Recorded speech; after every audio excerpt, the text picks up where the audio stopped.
The Boogeyman, Rob Savage's 2023 supernatural horror film which hit the silver screen only a few days ago. I'm going to give you my spoiler-free opinions up front first so that you can decide whether you want to go and watch it or not, and then I'll move into discussing some key plot details and providing my honest thoughts and opinions on the film. If you'd like to subscribe to our new YouTube channel, The Horror Exchange, please see a link down below for that. Let's get into it. So Connor and I went along to the cinema to see this one, and I'd say we were cautiously optimistic. I think it's fair to say that the adaptations of Stephen King's works have been a mixed bag down the years. I mean, for example, all versions of It were strong, Carrie was good, The Shining is iconic, Children of the Corn, Firestarter and Pet Sematary were all god-awful, Stand By Me is one of my favourite films of all time, and somehow Connor managed to worm that into his best man speech at my wedding. So you get the picture, you really don't know what you're walking into. But The Boogeyman is one of King's short stories, first published in the March of 1973 issue of the magazine Cavalier, and later included in King's 1978 collection Night Shift. I haven't read the short story, and I was loosely familiar with the concept of the Boogeyman being a mythical creature that takes away children, so I was very much looking forward to my nightmarish education. The film centres around the Harper family, Will, the father, and his two daughters Sadie and Sawyer, with their mother recently dying in a car accident. The family are understandably traumatised with the recent passing of their mother, which creates a large chink in their ability to resist outside threats. As a horror fan, I like to know what the motivations are of the antagonist. Why do they do what they do? What is this captivating backstory that makes this creature so fiercely scary? Well, the Boogeyman is described to latch onto those that are weak and vulnerable and have had a death in the family.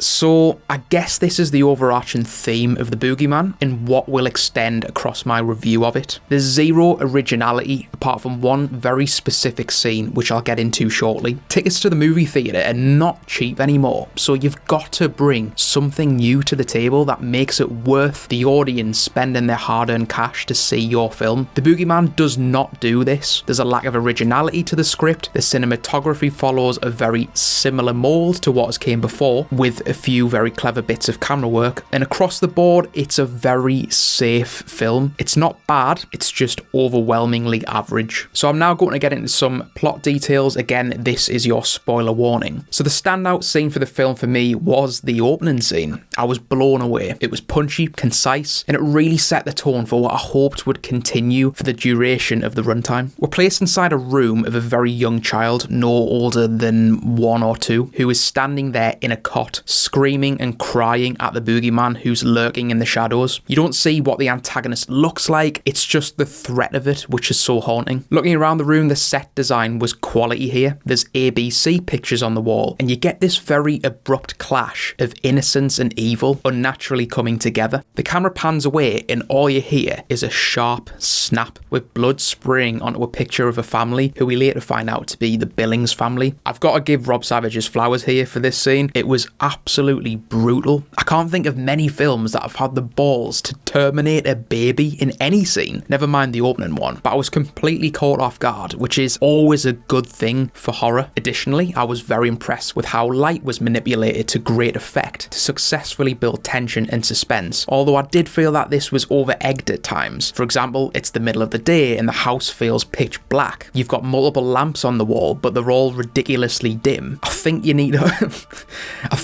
up the kelvins and treble the lumens here. That alone would have scared the Boogeyman away. But Sawyer is constantly holding this translucent ball of white light, which looks a little bit like a moon, but it doesn't really illuminate anything further than a few centimeters away. And there are several moments where she rolls the ball towards the source of sound. There was a classic under the bed scene where Sawyer has woken up in the middle of the night due to a rustle and she's clutching the ball. She looks under the bed and there's a brilliant shot where the camera turns 180 degrees as Sawyer dangles her head above the floor. Really, really clever. She then rolls the ball towards the noise, and I need to stress this point. You get a glimpse of the Boogeyman. Similarly, Sadie and Sawyer go to see a therapist in order to get Sawyer over her fear of the dark. The therapist takes Sawyer through something called exposure therapy, which is where you face your immediate fears in order to realise that it's all not that bad, and as a result, you become less scared of it. There's a red cube that's placed on the table in front of them, which spits out a faint shade of red light. All of the other lights in the room are switched off, and the red cube clicks on and off intermittently, slowly increasing the amount of time that Sawyer is in total darkness darkness. There's a scene where the therapist slowly moves out of the shot once she's put the red cube down, and she's smiling sadistically, which is really, really ominous, and I liked how that, in a way, it reflected how Sawyer was perceiving perfectly innocent things in a monstrous way. This happens fairly early into the film, and at this point, I was enjoying the crescendos which each scene built towards. There were nods to other flicks, such as The Ring, which was taken inspiration from, where Sadie has been smoking weed and she pulls a long piece of string from her throat with Sawyer's tooth on it. Very nice. And I did receive a sense of panic when her friends decided to lock her in a cupboard and she ended up in a bit of a tussle with something dark in there with her. But every modern horror film comes to a crossroads, and it happens about 3/4 of the way through the runtime. The plot has to turn a corner, and there has to be a definite conflict between the protagonist and the antagonist, and the director has to decide if and how he reveals the quote-unquote monster. Now, some films decide not to go down the route of the revelation. For example, The Witch plays this off perfectly. You only ever see the antagonist 2 or 3 times, and it's normally a one-frame shot, or it's just the back of the witch. It's not the first time, and it certainly won't be the last, but all of the building blocks that each scene had carefully put in place to keep you on the edge of the unknown is completely dismantled during the scene where Sawyer is playing the PlayStation, and you've only got the TV that's lighting up the room, and the boogeyman's walking around the room, and then he just decides to launch himself at Sawyer from the TV.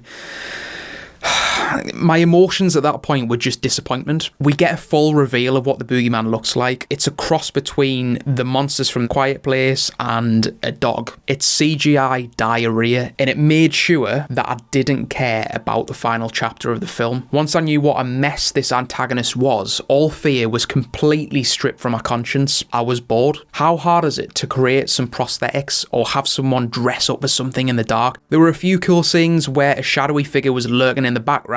You could make out a slight silhouette, but not much. That is scary. A cluster of computer generated images does not frighten us as an audience. Stop wasting budget on this crap that does nothing for the authenticity of horror. It takes us out of the immersion. So to advance the plot, Sadie goes to visit the abandoned house of the Billings family, which have been attacked by the boogeyman in the past. This is the family who the baby who was killed at the start belongs to, and the mother sets a trap by tying Sadie to a pole in order to lure the boogeyman out, and then proceeds to shoot it with a shotgun? Like, what? Is it now a physical being, like something from Alien? Can you please make your mind up? And again, it turns out that in order to kill the antagonist, all you have to do is show that you're not afraid and that you're strong. I can't stress how unoriginal this is. But overall, the opening scene was next level. The building of tension in the first half of the film was strong, but when the plot actually had to go somewhere, it fell way short of the mark, like so many do these days. But as always, those are just my thoughts and opinions. I've been your host, Hugh from Unleash the Ghouls. Please let me know all your thoughts and comments down below. Subscribe to the Horror Exchange in the description, and I'll see you next time for another honest review.